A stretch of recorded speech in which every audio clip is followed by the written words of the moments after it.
Greetings and welcome to AU Mechanic channel. My name's Dave, and this is a series that is based on two-stroke exhaust expansion chambers. This one is covering resonances. This video will be two parts. The first one of which will be standing wave resonances and why this does not apply to the fundamental operation of expansion chambers. And the next video will be residual sonic wave resonance, which does apply to the operation of expansion chambers, or the fundamental operation of expansion chambers. This one requires its own explanations, but at the moment we'll just put a fork in this one, which is the standing wave resonance. This is based on the idea that a pipe or a vessel has a certain natural frequency of the gas inside it, and when excited by a frequency or a pulse, it will begin to resonate, and those resonations inside at the standing wave are the effect of the expansion chamber and how it works.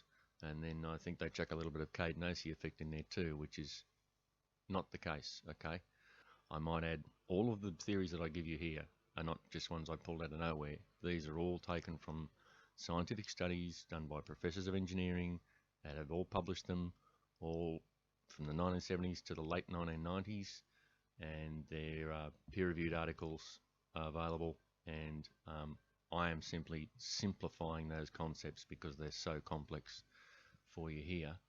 And I can tell you that this resonant effect in the exhaust system does not apply to the exhaust. It does exist, okay? There is a resonance inside. Likewise, there is in the intake, and for the intake, this resonant effect of the tube or the casing, the crankcase, which I'll show you, or a flask, if you will, applies to intake systems only. In the exhaust system, it's a background activity. It's a background wave that flows and resonates, while the main residual compression and expansion waves are the predominant waves, and perform the predominant function of wave scavenging. On to the next part, which is these waves. How do these resonant waves, or how does the basic theory work? The basic theory of this standing wave inside a tube, or an open tube, ended tube, or a closed end tube, or a flask, is that in air, when there is an excitation, when that fundamental frequency or the wavelength of that fundamental frequency fits inside the tube, okay, so one wavelength fits inside the tube, then it will begin to resonate.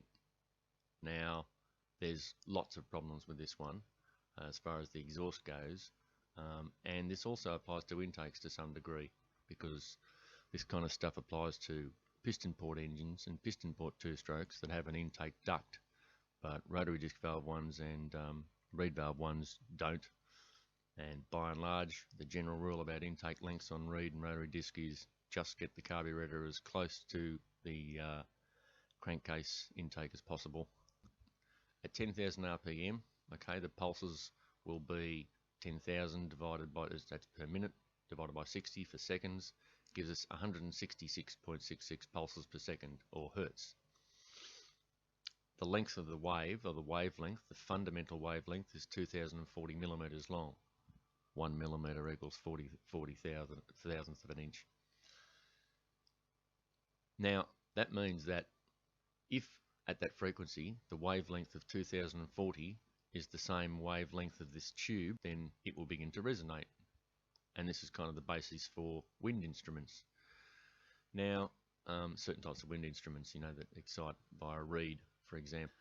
So when the wavelength fits into the tube, then it will resonate and produce a resonant effect. Okay, so that's an excitation where you get a build-up of an accumulative build-up of the pressure by it all bouncing around at the right speed.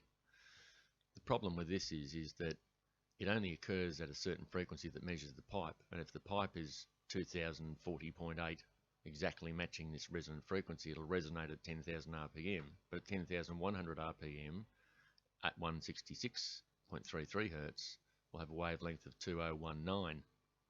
Now 2019 doesn't match that, so our wave doesn't fit into our pipe. So that's the end of resonance. Now, that's the fundamental wave. This also includes harmonics. Okay. Now, in an exhaust pipe, we treat it as a pipe that has harmonics which skips the second and fourth harmonic. So we have a first fundamental, and we have a third, and we have a fifth harmonic. Now, harmonics is when you get a higher frequency that fits to within divisors of a single wavelength. This being a single wavelength, a node and an antinode. Okay, so when a divisor of a higher frequency fits within this, we get a harmonic of it.